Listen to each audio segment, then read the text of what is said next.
Ba weep grana weep ninny bong YouTube, RedWhiteandBluestreak here getting back at it with Transformers Legend Scale reviews. And today we're taking a look at a titan of a figure, Newage H44 Ymir.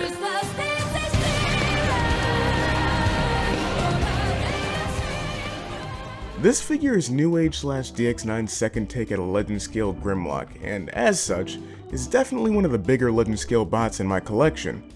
He actually originally came in the mail when I was editing the buzzworthy Studio Series Optimus Prime review, alongside Transparent Lucifer and Maschinenmensch. But then, well... yeah, that happened. But thanks to the helpful folks at Big Bad Toy Store, I was able to get a replacement. Seriously, if the people that helped me are watching this, thank you, really. I really appreciate it. Would have been murder to go and buy this figure again. Now, about that name. At first I wondered if Newage was making an Attack on Titan reference with the name Ymir, but I decided to actually look up the meaning of the name Ymir to see if there was actually any meaning to it. Apparently, Ymir is a giant from which gods create the world, and I'm not sure if that's meant to be a reference to hopefully a Legend Scale Wheeljack figure in the future, or if there's going to be a Legend Scale Computron that'll be named. Either way, I'm definitely having fun with the name of this figure and look forward to any future figures related to it, though it would be cool to have a Wheeljack figure named Jaeger or something. Starting with the packaging, Ymir comes in the typical Newage style packaging, which always looks great. And I've said it before, I'll say it again, I'm still not too sure if I prefer the Newage or Magic Square packaging, to be honest. Inside, Ymir comes packaged in Dino mode with his accessories and probably the cheapest instruction paper I've ever seen from Newage, oddly enough. But even though he comes in Dino mode, the original version of this review script starts with the guy in robot mode, so we'll start there. The robot mode for Ymir is spot on with the animation model.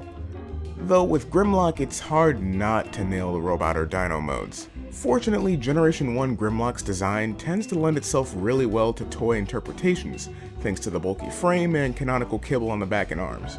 Ymir stands tall alongside most of the Autobots and Decepticons in my collection, and looks fantastic thanks to the painting and sculpting. Though I will say that before adding an Autobot sticker, which you can get through Toy Hacks, not sponsored, link in the description, the figure definitely looked a little bare. Though I don't think that's any fault of Newage's, that's just how the character is designed for the cartoon. It's clear by the toy deco of this figure that Newage knows how this design can be spruced up outside of adding a couple of red stickers. Now the figure feels absolutely amazing. As usual, Newage is killing it with the materials they use for their figures. That being a combination of this nice, heavy, dense feeling plastic with durable paint and a few touches of die-cast metal to add some extra heft to the figure, and also add to the stability. It makes you feel like you're handling a mini masterpiece figure. And in true masterpiece fashion, he comes with some interesting accessories. Ymir comes with a gun that's very accurate to the G1 model and very nicely sculpted, as you would assume. And he comes with a detachable blade, which is a secret Mouska tool we'll use later. And a fish, which I guess he had in an episode? I didn't realize the fish was so essential to his character to be included as an accessory, but hey, if you're gonna get killed over letting a pig escape, I guess a Cybertronian sewer fish is a delicacy by comparison. Yes. Anyhow, he can hold it in his open hands that he comes with, as well as being able to cradle it in Dino mode. He doesn't come with many accessories, but to be fair, Grimlock isn't really known for having too many accessories to begin with. I mean shoot, the Studio Series 86 version of the figure had to come with a non-transforming wheelie as an accessory.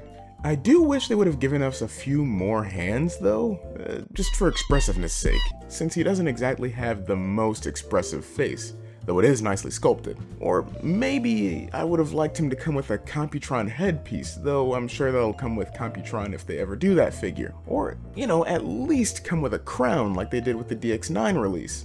But I'm sure an upgrade kit or some sort of transparent release of the figure will come with one. Of course, there's not much reason to have cool accessories if you can't get them in some awesome poses with them. Yeah, to be honest with you, I couldn't really think of a segue, so articulation segment. The head is once again on a ball joint, allowing you the full range of motion. You can look up really far and down a bit. The back kibble gets in the way, so you can't rotate the arm all the way around, but you can rotate it pretty far either way. The arms can go outward really far, and there's a fantastic bend at the elbow for being on a single hinge. There's a rotation at the bicep, and a nice unrestricted swivel at the wrist.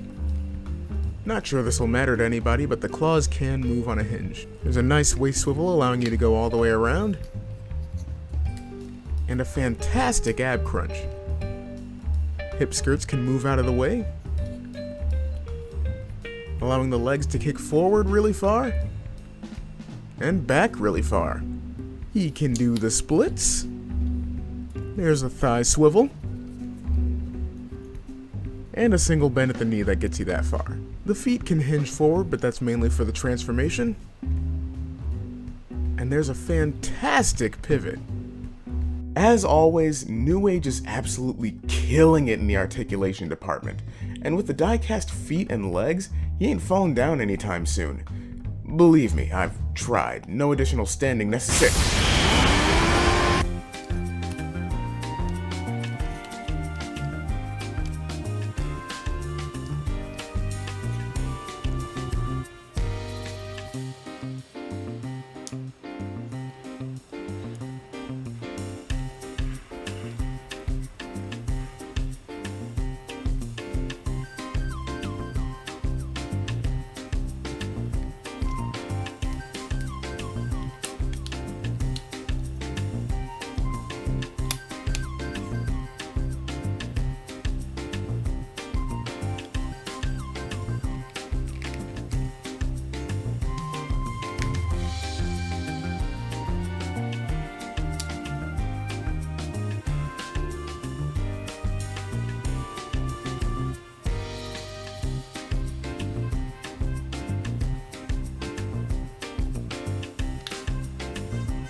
The Dino mode is amazing, and the transformation is absolutely genius. It's probably my favorite transformation ever, which is insane considering how many Transformers figures I've owned over the years, meaning how many transformations I've done over the years. I thought they peaked with Grimlock transformations with Studio Series 86, which was mostly just a scaled down MP Grimlock, but the tricks they pull with this transformation are absolutely insane, especially with the forearms.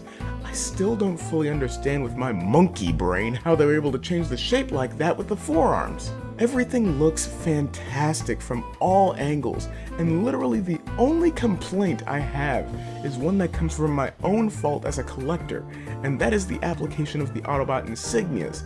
It's a little weird seeing two symbols in this mode when the other figures from Newage can hide them away, but I can look past it, especially since I can hide it away with the different poses I can get the Dino mode into. The head is on a swivel. He can look up that far and down not at all. The mouth can actually open up to reveal some really nice detailing, and a post that we're going to be using for an accessory later. You can actually change the eye color if you split open his head like a science experiment, rotate this piece around, and put it back together. Would you look at that? Pink eye. The arms can move back to the beginning of time for the meanest pimp slap ever. There's a hinge at the elbow for a 90-degree bend.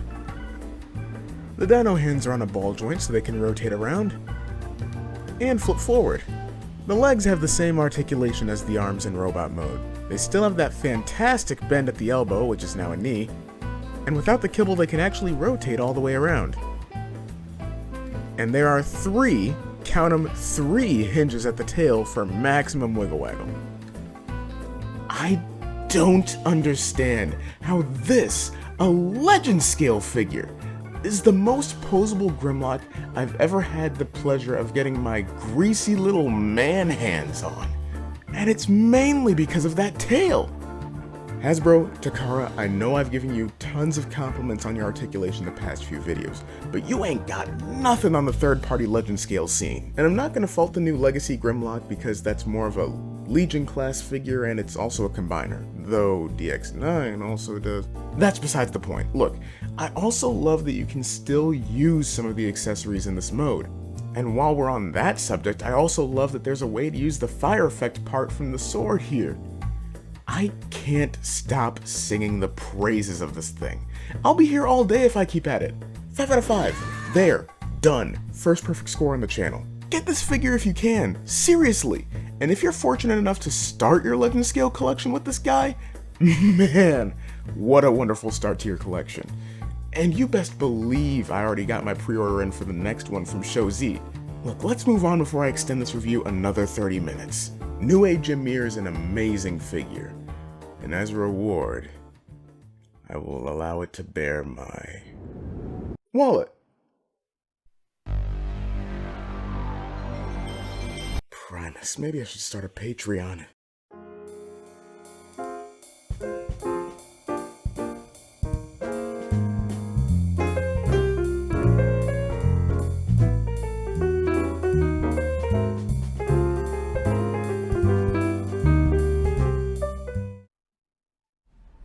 So, about that new movie.